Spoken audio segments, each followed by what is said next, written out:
Hey guys, welcome back to the old mill shed.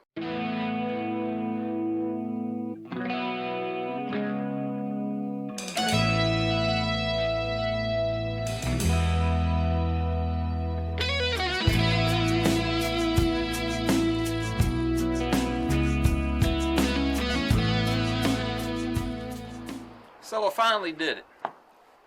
I finally bought me another tractor. I know some of y'all probably wondering would I ever get anything other than Emmett. And short answer, yes. I was actually looking for a skid steer, and then this came up, and it was too good of a deal to let pass by. I bought this. It came with a bucket and a set of clamp-on forks. I ordered these. These are made by Veaver. Y'all know I love my Veaver stuff, right? Not endorsed by them yet. Maybe one day. But the rack and the forks together were like $470. And I just got the 42-inch forks. And it just connects with your handles here. You just push them out to unhook the attachment. And y'all have dealt with skid steer stuff before, I'm sure. Then you can put on other attachments. Now, as this is delivered, it does not have the third function hydraulics for the front. However, the guy I bought this from had hoses that will hook to my rear remotes that I have enough length to run up here. Just attach everything to my boom, to my lift arms, and I can run a bush grapple, a brush grapple, or something like that. It's not going to run anything with high gallon per minute requirements, but it will give you a third function if need be. So this machine came with the Mitsubishi SQ4S engine. It's a 45 horsepower, 4-cylinder diesel. It does have the glow plugs. I was really surprised at how much power this little engine has. I know what the rated power was. I've had 45 horsepower machines before, but the torque of this little engine just has really surprised me. This, I guess, is the first modern tractor engine that I've had. And when I first looked at it, I was like, not like I'm doing heavy tillage or anything. I guess it'll be okay. I was pleasantly surprised. I did not expect it to run and pull as well as it does. Okay, so this part's going to be a little shaky. I'm sorry. Here's your dash, basic dash, tachometer, speedometer, fuel gauge, temperature gauge. It's got oil pressure light, glow plug light, all the standard stuff you expect to see on a tractor dash. Throttle lever, pull back to increase throttle like normal. This is your forward, neutral, and reverse. So you do have 12 forward and 12 reverse gears. Here is your PTO. Now I can flip it this way for independent. And what that does is no matter if I push the clutch in or not, the PTO keeps spinning. That's off. And if I put it this way, off to the right, it is like a PTO, kind of like on Emmett. So if I push the clutch in, the PTO will stop. The difference being on this machine, I won't lose hydraulic pressure. Here's the ignition key, self-explanatory. This little switch down here is not hooked to anything. That will be important to us in a later project. Here is your main gear shift. Down and back is first. Second, you come out, let it go up. Third and fourth. Now to start this machine, this has to be in neutral. To your right, you have your brake pedals. You can lock them together like I have now, or you can do it separately to use them as turning brakes. The little lever over here, you press this down, pull that down, that engages your parking brake, and here is your throttle. So if you're going through a field or whatever, you momentarily need a little more throttle, you can reach down and press that. To the right here, you have up top, you have your low range, mid range, and high range. So that gives you your 12 speeds. Now normally I run it mid. This tractor's geared pretty low. I think top speed is only like 12.5 miles an hour. And then down at the bottom, right there, is your 2-wheel drive, 4-wheel drive selector. So it's in 2-wheel drive now, and I'm not going to even try to videotape popping it up to 4-wheel drive. But you just grab it, pull it up, and you're in 4-wheel drive. Finishing up over here on the left side of the machine, you have your horn, which isn't hooked up. You have your hazard lights. You have your turn signal. And then you have your headlights. Here underneath the seat is probably the two most misunderstood controls on the whole machine. This knob over here controls the auxiliary outputs on the back of the machine. You can put it in double acting, so when you operate your control levers, these two right here, they can have power going both ways. Both positions will have pressure. If you crank this over to single action, it will only have power one way, and the other way it will just let the fluid flow back from whatever it was working. For instance, if you're working a dump trailer, so say you have your dump trailer hooked up on this control valve, you would pull it back to dump, and when you were done dumping, you would push it forward, and the weight of the trailer bed would push the hydraulic fluid back into the reservoir. Say if you was running a how about a hydraulic top link? You'd put this over on double,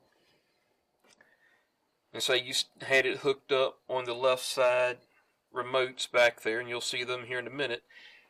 You would have it to where you pull back would extend the hydraulic top link, and this way would retract it. It would actually have pressure going either way.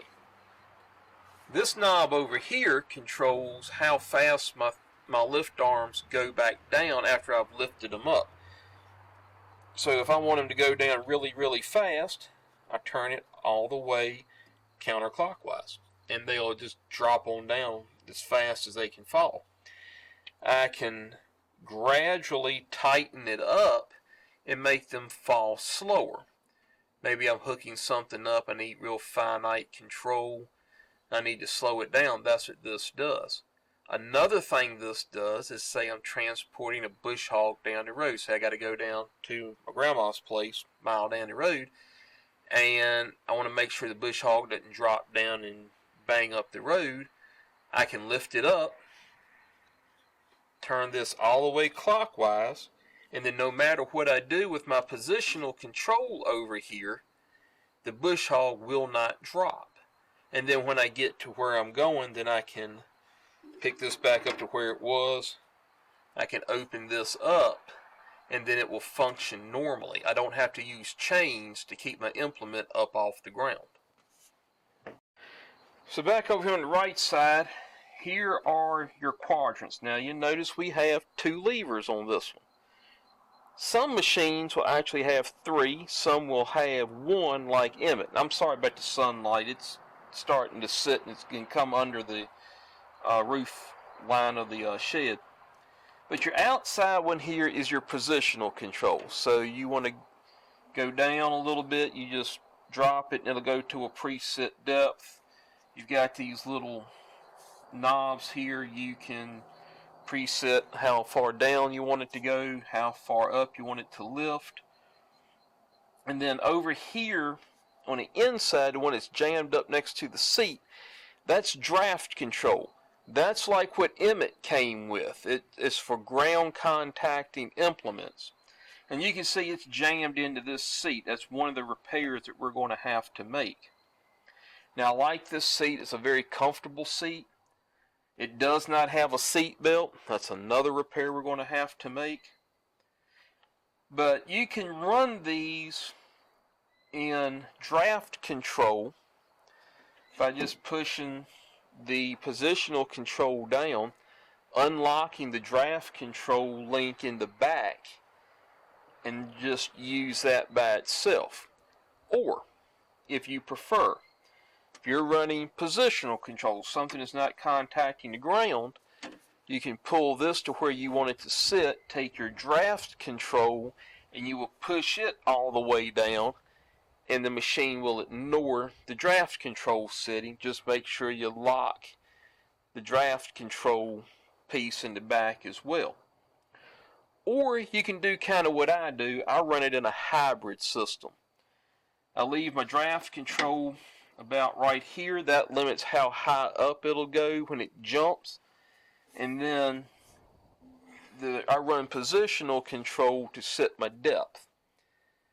For running cultivators, a blade, things of that nature, that works really, really well.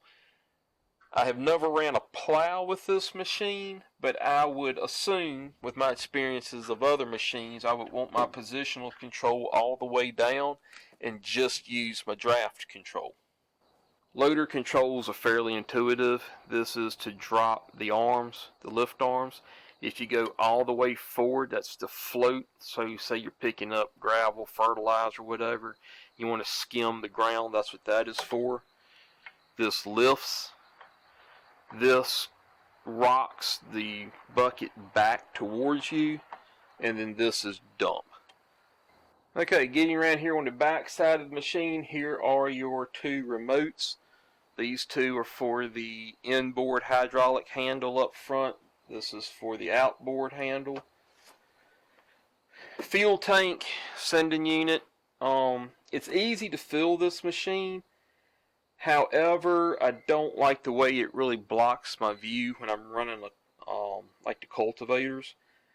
And because of that, especially once I get my slow moving sign on and different things, I'll probably still continue to run that on Emmett just because the visibility is so much better.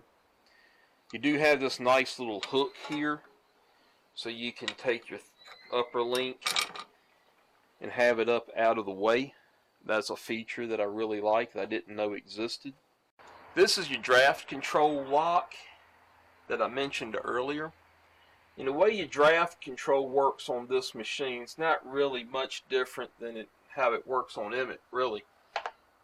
So you have this attachment here where your lift arm goes. And when I first got it, it had a little small pin in here. You don't want that. You want something that fits solid like this one. And when your 3-point implement rocks forward, say it catches a rock or something, it will push this against this spring in here, which will contact this arm, and then that motion is transferred into the case, which will actuate a valve in there that will cause the lift arms to come up, and then when the pressure is released, then they'll come back down to your preset level, whether you have it sit with your positional in a hybrid mode or if you have just draft control. But to unlock it, all you do is just flip it up out of the way so this can go forward. And then when you're done, if you want to run positional only, you just put that back in. It's very simple. It's a great design. The rest of the 3-point hitch on this machine is not really much unlike Emmett. You have your lift arms, which go down to your 3-point arms. You have a leveling box here.